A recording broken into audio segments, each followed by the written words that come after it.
Welcome to Wine Soundtrack USA. Listen to the passion with which producers narrate their winery and their world in 30 answers. Discover their stories, personalities, and passions. Hello, friends and listeners of Wine Soundtrack. This is Allison Levine, and today I am in the Livermore Valley with Steves Ziganti of Three Steves Winery.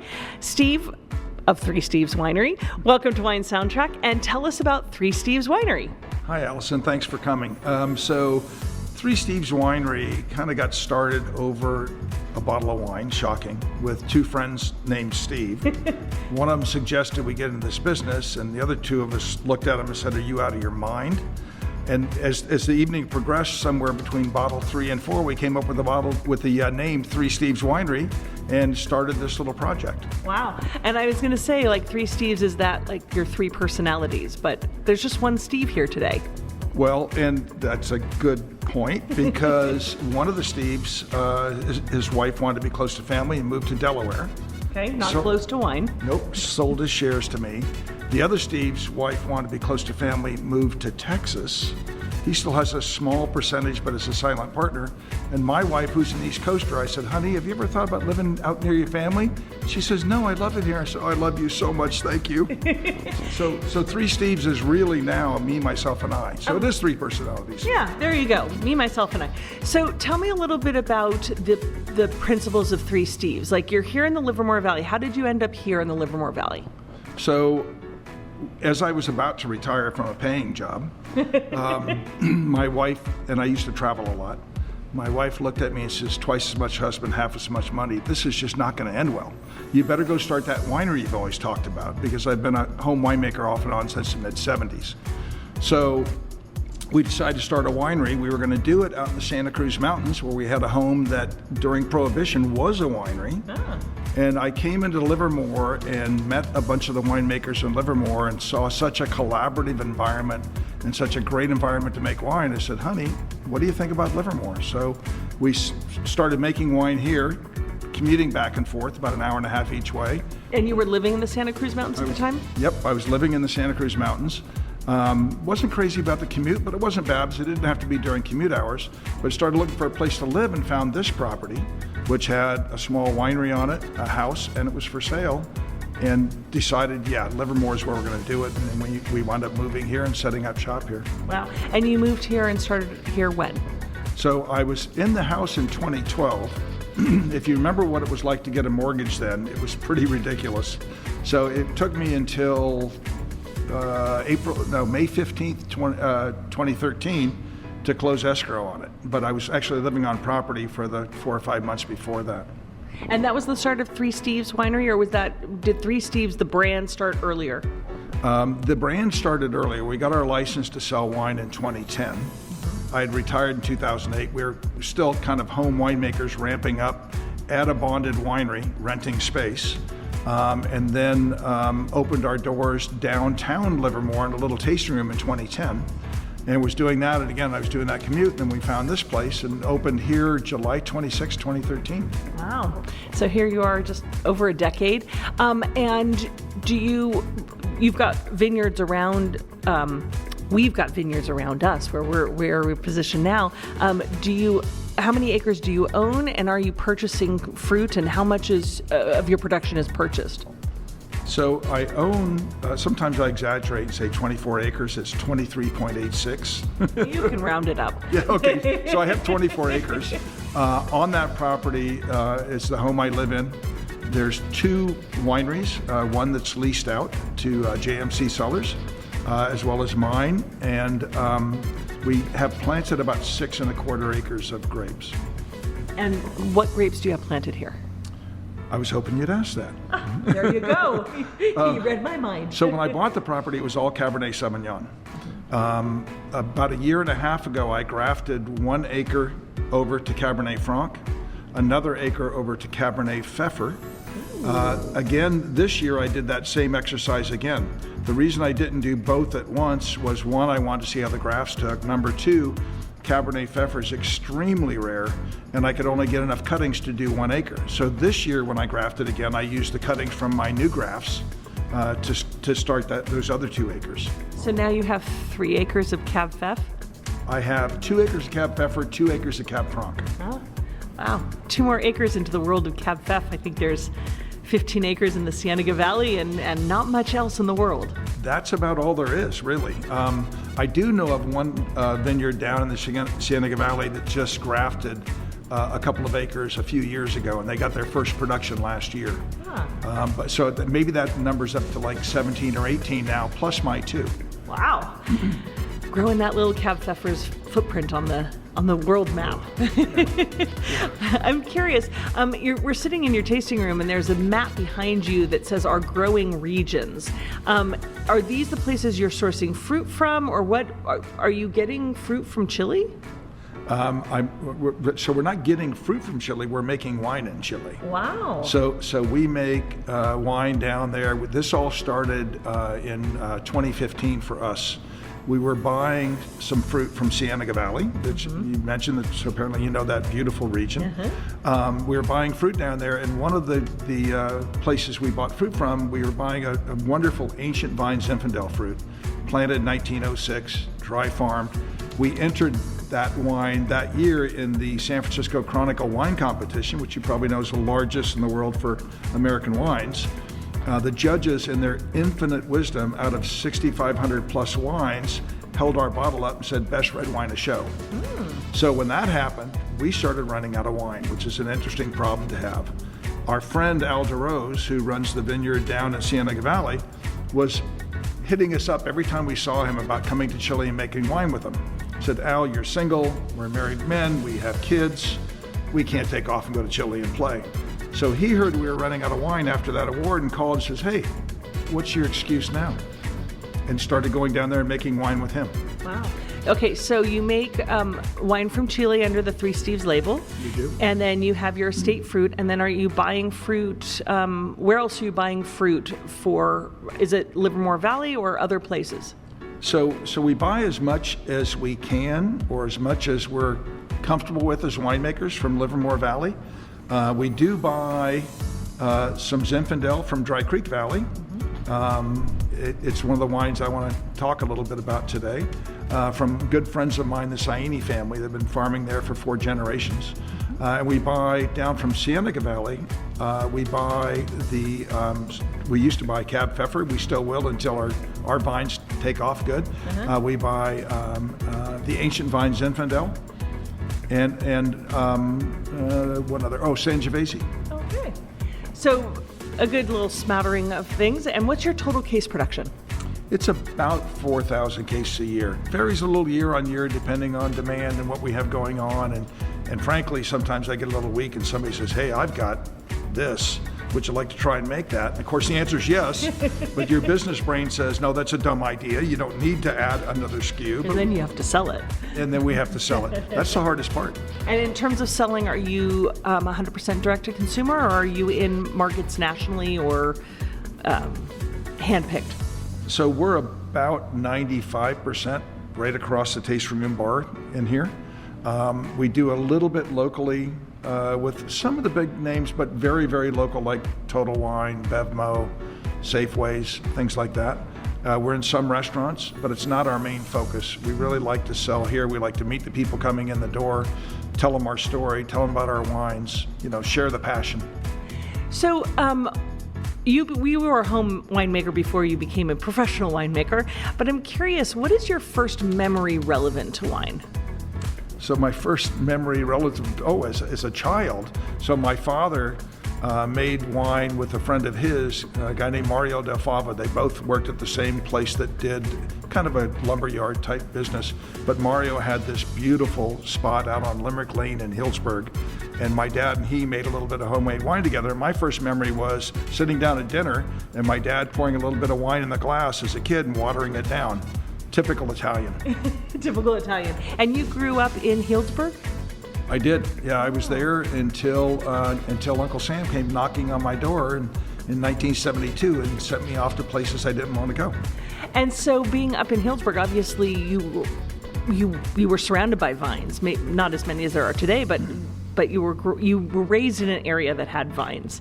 As you have traveled the world and drank lots of great wines, and obviously something triggered you to become a home winemaker, but I'm wondering if there is a particular wine that stands out as one of those aha moments for you. Well, it's absolutely Zinfandel. Yeah. And you know, so I said I was a home winemaker. I started when I got out of the service in 1976, and my first wine I made was a Zinfandel from the very vineyard that I'm still now using, the Saini Farms. Wow.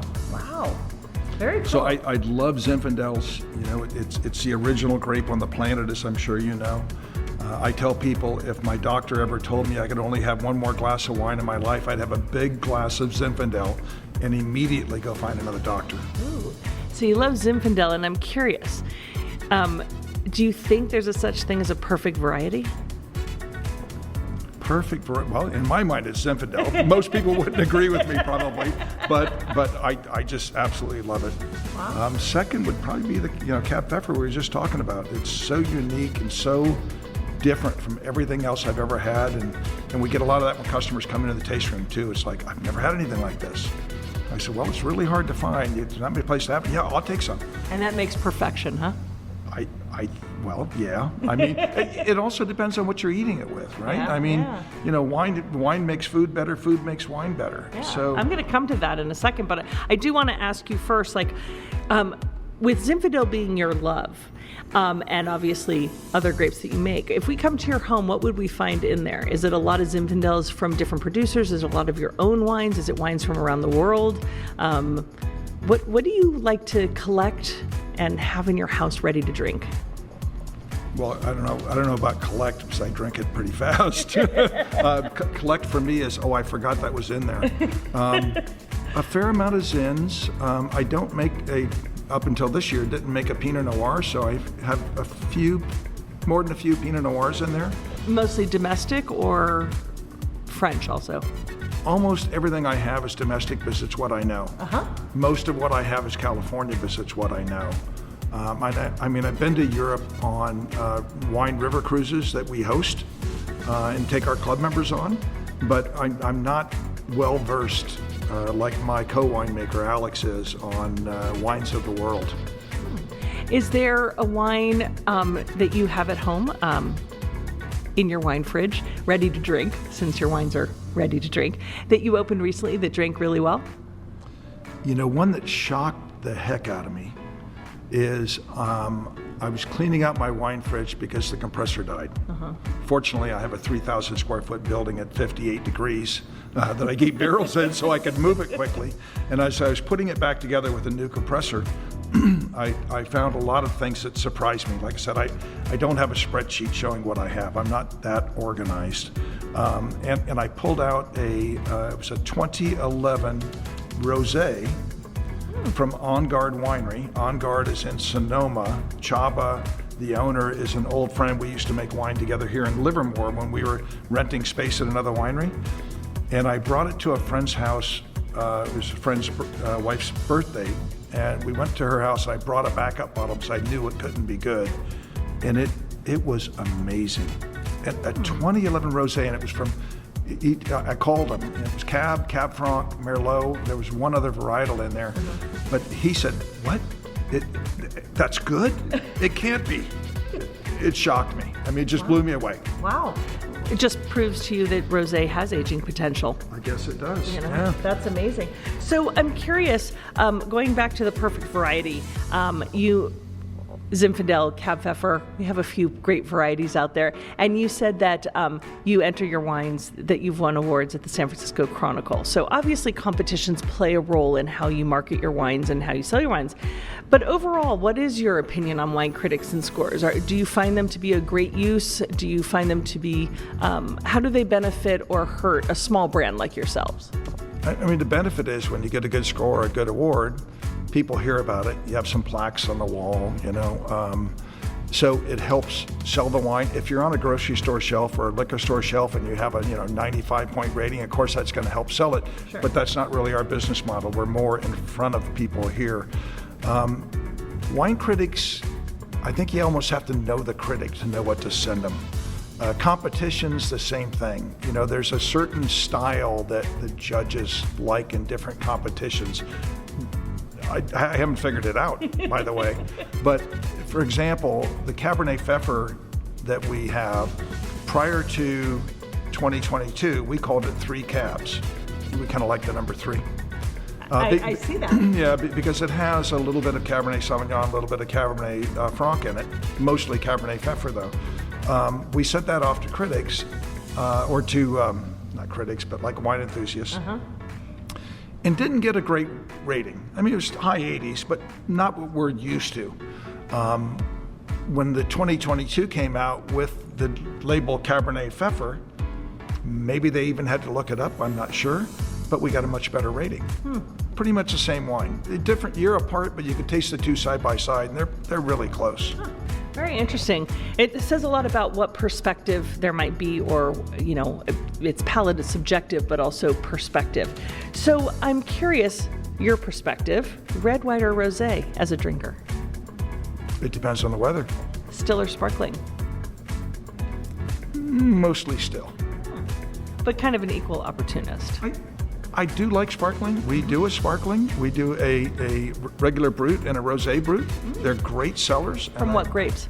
From Chardonnay, Pinot Noir, Pinot Meunier. Ooh, very traditional. Yeah, very traditional. Yeah. Wow. Made in the Method Champenois. Wow. So going back to what I kind of cut you off before, food pairing, because this is where I ask you, since you're an equal opportunist in all that you drink and and that you're making sparkling wine and you're making unique grapes like Cab Pfeffer and then also traditional grapes, how do you approach food and wine pairing? Are there rules that you follow? Is it really about what you're in the mood for? And what determines how you're going to choose the wine you're going to open? So there's no rules, in my book anyway. Others may differ with that. What I'm going to choose, it depends on my mood, depends on the weather, depends on what I've done that day. It's, you know, you say with fish it has to be a white wine, it doesn't. You know, it can be a rosé, it can be a light red. It could be a Cab Pfeffer. It could be a Cab Pfeffer, although that's a steak on the barbecue. Well, I'll have to try your Cab Pfeffer to know.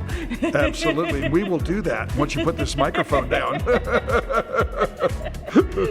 But are there any guidelines that you recommend or suggest? Like if a customer comes in here and they're tasting your wines and they're saying, well, you know, how do I pair this Pinot Blanc, or how do I pair this Cab Pfeffer? What do you tell them to sort of look for or to do? Well, I mean, it's really up to them. That's like sometimes I'll get people in there trying wines and they say, well, which is your favorite, or which one should I buy? Well, you should buy the one you like the most. And the same thing with the food pairing. It's what works for your palate. You know, the Pinot Blanc, you know, people will come in and say, well, what should I pair this with? I said, my ideal pairing for this, or our Pinot Grigio for that matter, give me a big shrimp cocktail with lots of horseradish in it. And I want something that'll, you know, kind of bring the brightness and clean it up. If I'm going to have always spaghetti with a heavy red sauce, I make a really good deep red sauce. It's got to be Zinfandel. I mean, could I drink something else with it? Sure. But I have my standard go-tos, but the rest of it's just kind of wide open to see what works. Wow, I love it. So for somebody who hasn't had the pleasure to taste 3 Steves wines yet, what do you think they're missing out on? Well, boy, that's a tough one. Do I float my ego? Yeah, go for it. I mean, what they're missing out on, and whether it's 3 Steves or another small kind of family-run winery, you're missing out on very unique wines that are truly handcrafted. That phrase is overused a lot, but they really are handcrafted. You go to some of the big, huge wineries, it's all equipment, it's formulas, it's computer-controlled chilling. I mean, would it be nice to have some of that stuff? Sure, but you really, it's all handcrafted. We try different yeasts all the time. We try different barrels all the time. We do these small runs and taste things. One of the ones we did last year that we're going to release at our wine club, release on August 3rd, is a Ramato. A Ramato is a Pinot Grigio that's fermented on the skins for a little bit. We have the ability to experiment on that kind of stuff, whereas someone like a Gallo, for example. Nothing against Gallo, but they have their formula and they stick with it because whenever you open that bottle, you want it to taste exactly the same. Or a Coors Light, it's going to taste the same every single time you open one. We can mix it up, experiment, have fun. Well, I'm going to come back to that in 1 second. Just what you said about, consistency versus uniqueness. But I do have a question of the wines that you have. Knowing what you love, but also you mentioned, you have Pinot Blanc, you have Pinot Grigio, you're going to make a Ramato, you have Cab Pfeffer, on and on and on. If space aliens were to land at your property right now and knock on the door saying, we want one of your wines, which wine would you give to them to say, welcome to Three Steves? Dry Creek Zin. My favorite every year. I try not to keep the bias in there because that's where I started making wine. But and for the Zin, the ancient vine and the Dry Creek, you're splitting hairs, which is the better wine. Both different in their own way, and it really, again, goes back to taste. And for me, it's taste based on what I've done that day, what the weather's like, a lot of different factors. What I had for breakfast, all of that influences. So they're going to get that Dry Creek Zin. I love it. Oh, yeah. Okay, so going back to what you were talking about, being a small winery and handcrafting wines compared to, maybe having more of a recipe for wine to make the same standard wine so that every time you open up a bottle, you know what you're going to get. So I'm curious about that. A lot of what will differentiate your wine from one year to the next is vintage variation. And you've been here for, a few years, over a decade. You've been, living here with your property. And I'm curious how much similarity and how much variation, or versus how much variation you see from year to year. So Mother Nature is always the wild card, right? And in some years, like on the Dry Creek, there's 2 years we didn't get any fruit. Last year, because that section of the vineyard and the weird weather patterns we had just didn't ripen right. And when I said, guys, I'll still take some because these are old family friends that have this vineyard, they said, no, the big guys will blend it in. Don't worry about it. We're not going to lose money on this, but we're not going to sell it to you because it's not right for your program. So there's always that variation by vintage, some of which you have to say, no, I got to walk from it. Others, you can do little things. Like if it's, for example, if you're making a Cabernet, we've never made 100% Cabernet Sauvignon. It's always got a splash or two of Petit Verdot. It might have a little Cab Franc or Merlot in it for, mid-palate or nose. Petit Verdot for the back of the palate. You can always do a little bit of blending there and get to where you want it to be. But as far as are they all exactly the same, we had an employee party the other night and I opened up a 2012, 13, 14, 15, and 16 cab, and they were all kind of the same but very different in their little nuances. And part of that was with the blending and part of that was with the vintage. Part of it was also, 12 was aged longer. Yeah, absolutely. So are there any sort of signs or predictors that you look for that's going to help you determine what kind of vintage you're going to get? Just walking out in the vineyard and looking at the vineyard and seeing how it's looking and trying to predict what the weather's going to do. I mean, we had a great year going in, I don't remember now, 13 maybe, 12 or 13. And fruit was ripening really nicely up in Dry Creek. They had a heat blast that hit them really hard. And of course, all the crews now were busy picking. And our Zinfandel came in so high, we had to water the heck out of it to water it back. I kidded around with a priest that I know how Jesus made water into wine. And he gave me a stern look and he says, that's not how it works. but that's the only time we've had to do anything with that Dry Creek fruit. But we had to water it back because it would have been not only 16 or 17, maybe higher percentage, but it would have been sweet because the yeast can only live up to a certain point and then they die. And so in some ways, there aren't real predictors because you just don't know what Mother Nature's going to throw you. But you said you walk in the vines and you spend time in the vineyard. So I'm curious, when you walk through the vines, do you talk to your vines? What kind of communication do you have with them? No, I just talk to myself. No talking to the vines? What about when it comes into the winery and they're in barrel? Do you then talk to it? At times. When we're going through the vineyard, there's typically some music playing, but it's just, I'm a rock and roll guy. but we're just looking at how they're progressing, whether or not they need to be thinned a little bit. You know, we could grow easily 6.5 tons an acre here. We thin it back to about 4. Make sure they're being thinned properly. I don't do that myself. We have a crew that comes in and does it. But you just go through and kind of look and see how things are going, and then say a little prayer and, come on, Mother Nature, be my buddy. So you talk to Mother Nature, but you just don't talk to the vines. You have to. You have to. I mean, you know, last week it was well over 100 degrees here, and the vines kind of go dormant over 100. So I'm thrilled this week we're back in the 80s, 90s. It's perfect growing season.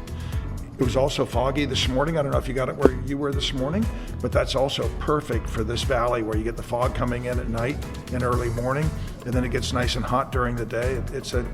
I never thought I'd live in Livermore, but I absolutely love it. And the reason I say that is when I was in the service in the early 70s, I was stationed in Sacramento, not far from here, and I came into Livermore to see an old girlfriend, and there was nothing here. It was cows and nukes.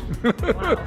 And it's crazy because it's got a charming town, and it's quite developed, you know, in terms of, you know, homes and restaurants and things, and it's very vibrant. Yeah, it's a great town, and like I said before, great community. Winemakers that everybody works together. If something breaks during harvest, before you even know it's broken hardly, someone's here, often you're their spare. You know, it's very collaborative. In the time that you've been making wine, have you set up any, you know, good luck rituals that you do at the start of harvest? Yeah. So we always start harvest off with a shot of whiskey. And it's like, here's the start of harvest. And we finish it up that way. Same thing when the bottling truck comes. We all do what we call a safety meeting. Everybody gets a shot, not a lot, just a shot. And we do a toast to being safe and having a good bottling day or harvest. Do that shot and off we go. So whiskey is the common denominator across that. I like that. Pretty much. Now I know why you said you had a hard weekend. So wine wasn't your first career. And I'm curious, when you were little, what did you want to be when you grew up? And is that what you ended up doing in your first career? No. So when I was little, I wanted to be a pharmacist. I don't know why, but I was enthralled with being a pharmacist. And my career was starting off in engineering.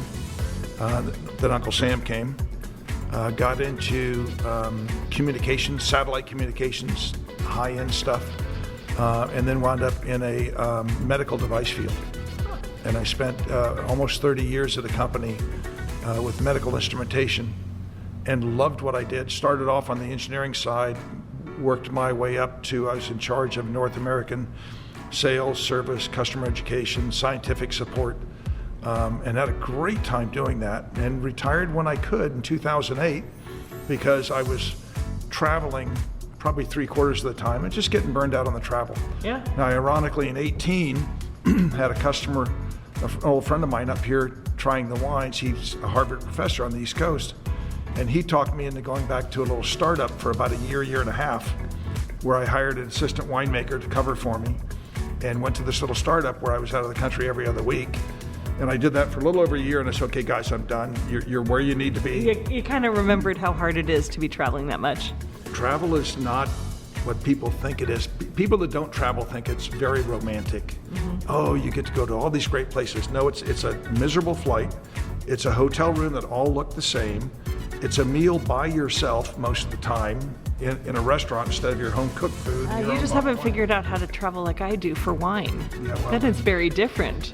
I wish I would have figured out this podcast thing. So when you're not working, how do you like to spend your free time? Grandkids, just time with my wife and my family. We have a little place north of here. It's a place famous for auto parts, a place called Napa, on a lake.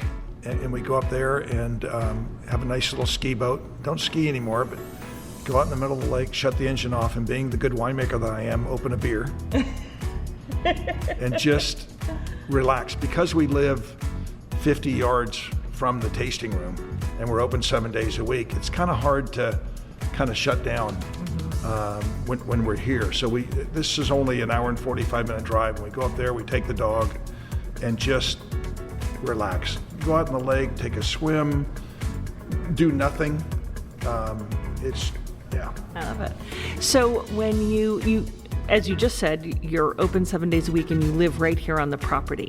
When you want to kind of turn it off and create a romantic evening for you and your wife, what kind of wines get open for a romantic evening to set the mood?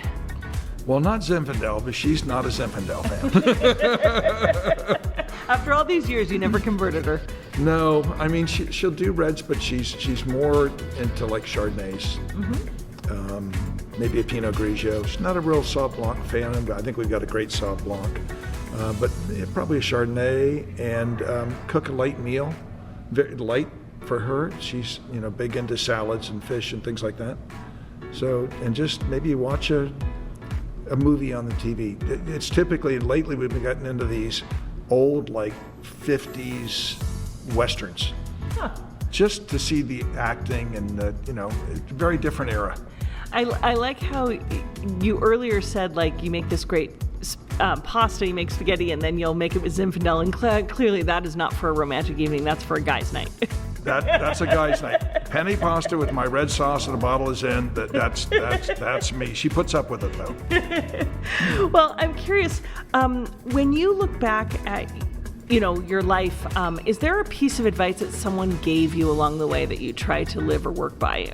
Something that you've applied? It could have been a parent, a teacher, a mentor along the way, previous careers, or in wine. Treat people like you want to be treated. I don't care, like at this company where I worked, I was a senior vice president.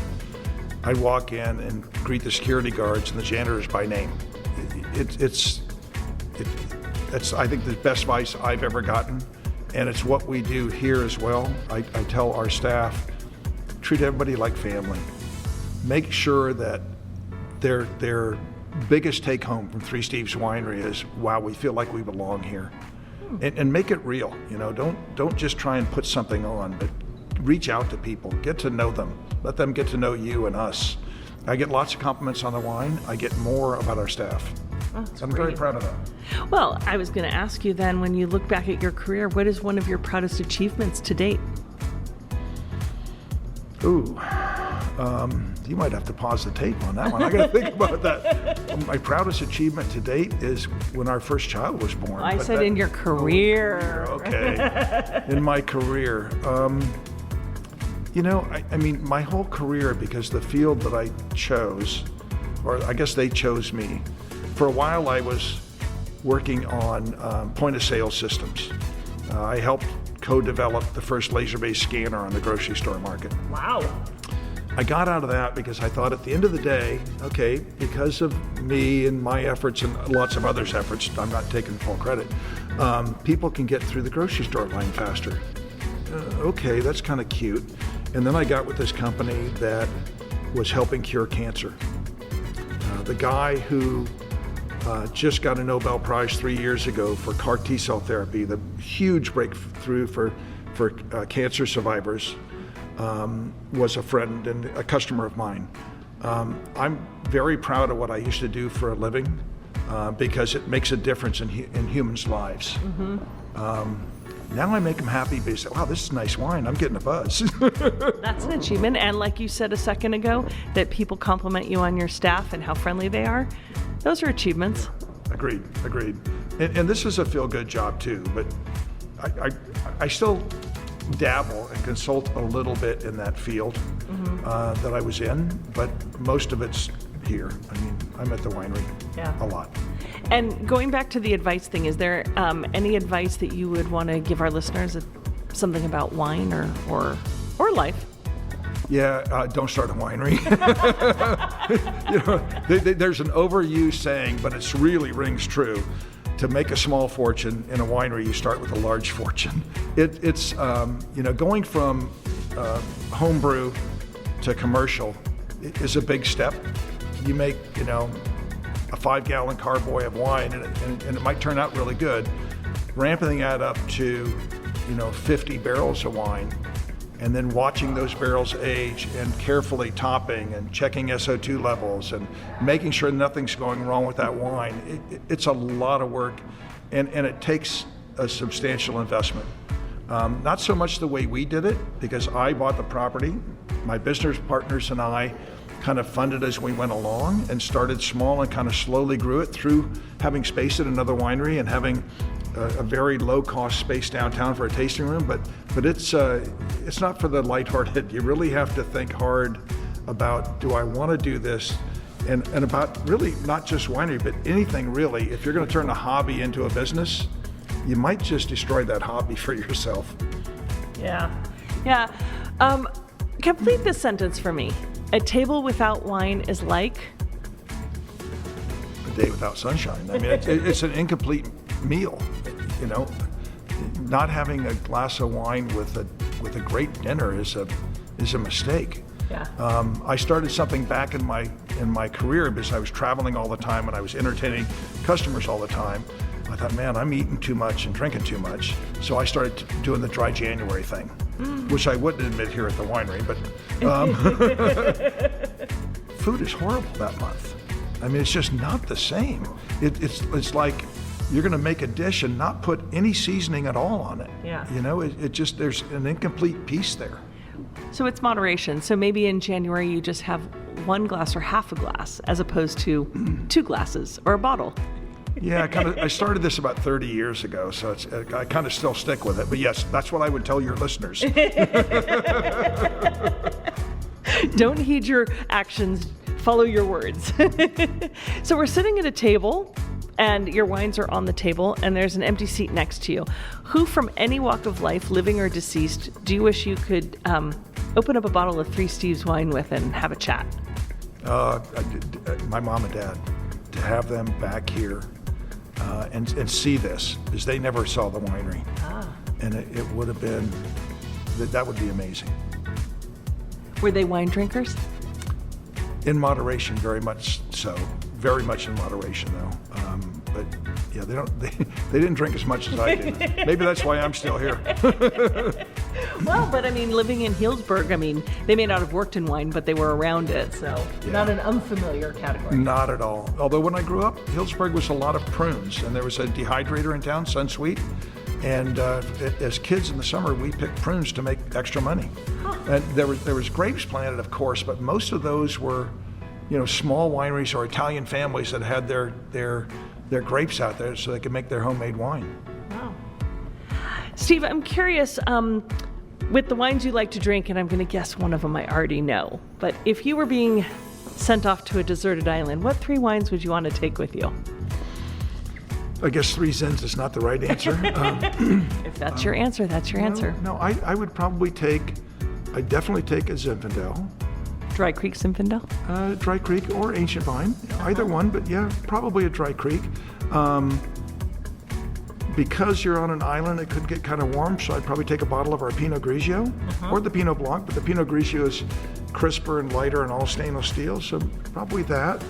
And I like your loyalty that you do 2 of your own brands. Curious, is the 3rd one going to be one of yours or something else? Well, if I'm going to this deserted island, chances are I already have mine with me. And I said, you're right, I said a Zinfandel, and you asked which one. And then you have to take a Cabernet. I mean, because... From any particular area or producer? I don't know. It wouldn't matter if it was mine or...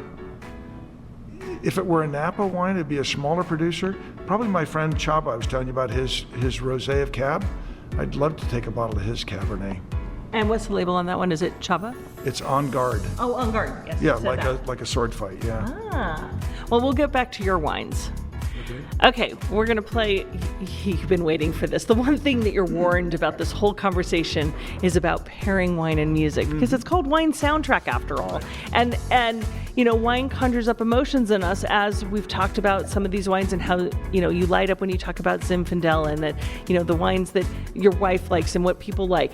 And music also, we have emotions to music, and there's a time and place that we listen to something as well as drink wine. So combining those 2 together, let's start with your Pinot Blanc. What kind of music genre, artist, song would you say exemplifies the Pinot Blanc? So this is the one I struggled the most with, actually. But Pinot Blanc being light and citrusy, and I think of a hot day or a warm day. So I immediately thought of the Beach Boys. You know, beach music with this wine on the beach, probably. Pretty perfect. Then let's go with your rosé. Now this is a rosé of Cabernet Sauvignon, primarily. A little bit of Zinfandel in there, a little bit of Sangiovese, but primarily Cabernet Sauvignon. And the story I tell our customers is they say, well, why Cabernet Sauvignon to make a rosé? Because that's an expensive grape and you get more money for it. I said, well, the best way to make a big, bold, one of the best ways, big, bold Cabernet Sauvignon is you want maximum skin contact with the juice. So what we do is we de-stem, we don't crush. We de-stem our grapes. They're gently going into a big tank, getting ready for fermentation in a day or two after a little soaking. And after about 3 hours, they're starting to juice out, and we pull some of that juice out to make our rosé with. Now I've got the same amount of skins, less juice, more skin contact with the juice, better Cabernet, and then I have this lovely rosé of Cab. So is that runoff or is that first press? No, it's runoff. Runoff. Or Sangier, as the French say, yeah. Yeah, because it's got some nice color to it. So getting back to it, what does it conjure music-wise? So I'm a longtime Jimmy Buffett fan, and I discovered today that he has a song that's called "Turn Up the Heat and Chill the Rosé." Perfect. And I said, I'm going to pipe this into the building. And I never heard it. He's done a lot of music, of course, so it's hard to catch it all, but yeah. Wow. Well, see, that's what you got to play when you're, making your rosé. Soignéing it. Yeah, absolutely. Soignéing it. Okay, the illustrious Cab Pfeffer, the grape that nobody knows. And it is not related to Cabernet Sauvignon. It is not related to Trousseau. It can have the color of a Trousseau. We used to think that. And it is a grape originally from the southwest of France, Morat. I thought it was Morteau. Morteau. Morteau? You're probably right. No, You probably know more about this than I. I mispronounced Okay, it. oh, good. I got one right. So are you a Beatles fan? I am. Sgt. Pepper's Lonely Hearts Club Band. Does the wine have pepper in it? It doesn't have peppers in it, but you're going to taste pepper. Ah. So the name, excuse me, the name Cabernet Pfeffer, we thought was this guy, immigrant by the name of Pfeffer in Los Altos or Los Gatos. I always mix the two up. Named it after himself because it had this peppery finish. Well, it was really Morteau. He didn't cross Trousseau and Cabernet Sauvignon as we thought. But it was about 2 years ago, UC Davis discovered it was Morteau. Yeah. It's always fascinating as they discover more origins of grapes. Yep. And one more, because you're really on this, but the Dry Creek Zinfandel. Eric Clapton. Tears in Heaven, because it'll bring a tear to your eye when you try it. Oh. Ooh, boy, wow. Okay. 4 definitive styles of music for 4 wines. That was wonderful. Steve, this has been really fun chatting with you. I hope you've had fun, but I have one more question, 2 parts. Okay. And that is, I know you're making wine in Chile, so you go down there. Mm-hmm. But I'm wondering what other wine region in the world is at the top of your bucket list to explore that you have yet to go to? To explore or to go make wine? Explore. Explore. I recently did Porto. That was wonderful. I've done the Danube through Austria, and I've been to Bordeaux. I've been through Italy, but not enough of Italy. I'd like to do more in Italy. Okay. I'd also love to go into Argentina just to try some Malbecs, just to go to Mendoza. Where we get our Malbec in Chile is right across the Alps from Mendoza, but to get there, it's about a 6-hour drive, and we're always so busy, I've never made it. Oh, well, you'll have to get to Argentina. What wine region in the world do you want to make wine from? I think that'd be fun to try it there, yeah. But I'm having a lot of fun in Chile. Al DeRose is a great partner down there. If you haven't met Al, you should look them up, DeRose Winery. That's a lot of fun, and when we first started down there, we had no equipment whatsoever. So we would have the grapes picked in the field in little boxes, load them in the pickup truck, bring them to the winery, dump them on a stainless steel table, and ladies from the village hand pick the berries off the stems. We had a really bad weather event one year just before harvest, and here we would have lost all the grapes. They were able to pick out the good grapes out. We'd tossed about 2/3 of them, but we still had a harvest. Wow. Well, now, second part of that question, last question is, for people who want to come here and visit you, when they want to explore Livermore Valley, just a hop, skip, and a jump over from San Francisco, how can they find you, where can they find you, and what can they experience here beyond the super friendly staff? So I think what you can experience here is we have some gorgeous views outside of the winery. We have a big patio area with huge umbrellas, industrial umbrellas. We have food trucks every weekend. You're going to meet that friendly staff. I'm still going to stay at. As you should. And I think you'll have some fantastic wines. And typically I'm around, my son Jason's around, or my co-winemaker Alex is here, or our tasting room manager Stacy's here, and we'll all welcome you with open arms. Great, and you're open 7 days a week, so that makes it super easy. 7 days a week, 11:30 to 4:30. www.3steveswinery.com. That's the numeral 3, not spelled out. Wonderful. Well, Steve, thank you for joining us on Wine Soundtrack, and let's go taste some Cab Pfeffer. Yes, ma'am. Thanks for listening to a new episode of Wine Soundtrack USA. For details and updates, visit our website, winesoundtrack.com.